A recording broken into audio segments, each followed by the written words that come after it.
What's up everyone, Sebastian with Press Start 7. The second episode of Boruto was out, and while it didn't provide any huge revelations, it did a lot for some character development for Boruto and Inojin.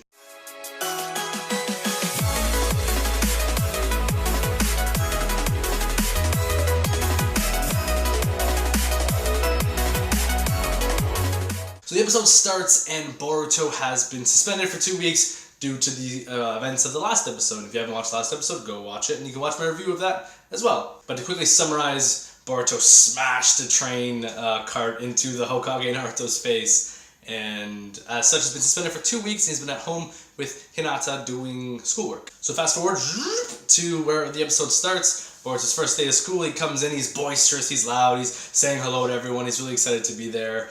Very akin to Naruto's loud and obnoxiousness, but I guess in a different way, because he's not looking for attention in a needy way. He just wants to befriend everyone, and I think that's kind of cool because he's like his dad, but in a different way. You get to see some Chocho who's fantasizing about how great the Hokage is. You see some Sarada who's seeming super dismissive of Boruto, but it's a really interesting event that happens later in the episode that I'm going to talk about that I really enjoyed. And so essentially the overall theme of this episode is people in Boruto's class see him as riding the coattails of the Hokage. They don't see him as standing up to being his own person. He's just going to consistently be cast in the shadow of the Hokage. Now, if you guys watched the original Naruto series, this second episode is, I love the fact that this is the second episode. The reasoning behind that is the second episode of Naruto has Konohamaru acting out and trying to show that he's his different person, and he doesn't want to be just thought of as the grandchild of the third Hokage. He wants to come out from his shadow. And that mirrors this second episode really well, because it's essentially what Boruto's doing. He's trying to show his classmates, and one particular classmate, that he's not just the Hokage's son, he's his own person. And that mirrors kind of people thinking that this is just going to be a rehash of Naruto, so it has a lot of different layers of what it's trying to say. So you see this one guy with this stupid fucking weird hat thing and his big pole, and he's calling Boruto out. He's failed the academy a couple times before because he doesn't see the benefit of learning anything but the way of the ninja. He doesn't see the academic side of the school that's now been incorporated as being valuable. He thinks that just because he's strong, he should be able to graduate and move on because that's the way it was done in the past, and he wants to be the Hokage. So he sees Naruto in a specific way as just being a really strong ninja, whereas we know that that's not the case. And so through a series of altercations, he goes and he bullies that Denki guy, and Boruto doesn't stand for that. And they get into an altercation, they start fighting, and throughout the episode you get to see images of Inojin who kind of just talks shit about Boruto, and he's very much like Sai in that really blunt affect where he just kind of says what he's thinking. I think that's really cool. He came off and I was like, fuck this guy.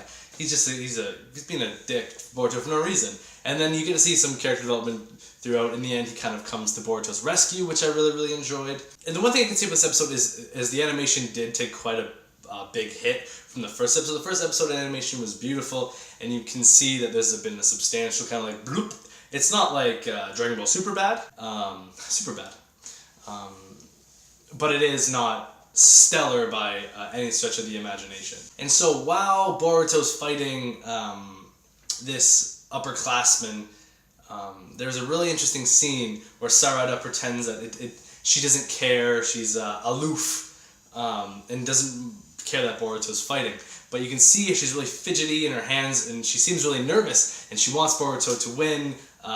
That's not explicitly said, but that's kind of the way it's saying. And Chocho even acknowledges it, saying, for someone who says that they don't care as much, you seem to be really nervous about it. And she's like, oh, we're hardly friends. We're childhood friends, but I don't see him like that. But you can kind of see something developing there between Sarada and Boruto, at least from Sarada's point of view. Overall, this episode wasn't revolutionary by any means. I do like the parallels to the second episode of Naruto, the whole trying to get out of the Hokage's shadow between Konohamaru and Boruto. I like the development of Inojin from the little shithead at the beginning to eventually coming and helping Boruto when the other dude's losing his fucking shit. And he says, hey, we said no weapons, don't be like that. So I'm interested to see how that relationship develops. We got to see a lot of Shikadai, who I'm sold on him. He always said, that's a drag. I love his character. I love Shikamaru's character, so they're one and the same. I love the Sarada interchange with Boruto, although not face to face, but you can see that she does have these these warm feelings towards him, and I want to see how those continue to progress. This episode was really great as it gave a lot of insight to who the characters are. I want to see some more Metal Lee. He's kind of just always in the periphery. You haven't heard him speak yet. I'm really excited for when that happens. Let me know what you guys think down below. Do you like this episode? I can't say this episode was amazing, or it did leave. I was hoping it would be a bit more high stakes or a bit more cool or provide a bit more. I understand why they have to do this. They are still in the academy. They have to set up some of the rules. They explain chakra in a really weird way. Denki brings up his laptop. So it is kind of catering to the fact that not everyone who's watching Boruto has seen Naruto or understands what chakra is, how everything works. And so in that regard, I understand who this is being catered to, but as obviously someone who's watched it for a long time, I felt kind of marginalized by this episode. It didn't really do a whole lot for me, but I do like the character development, and I'm a sucker for character development. But yes, like I said, let me know down below what you guys think of episode 2 in regard, do you think it's better than episode 1? Not. I would say not. I'm interested to see where it goes to episode 3. I hope it doesn't really kind of keep this really light pace, but I imagine it will have to, because it's a lot of things they're going to set up leading forward. Don't forget to subscribe to continue. I'm going to keep releasing these every single week for every episode. I love Boruto, and this gives me an excuse to gush about it some more. I'm really liking where the show's going. I'm liking the characters. Overall, I'm excited. See you guys.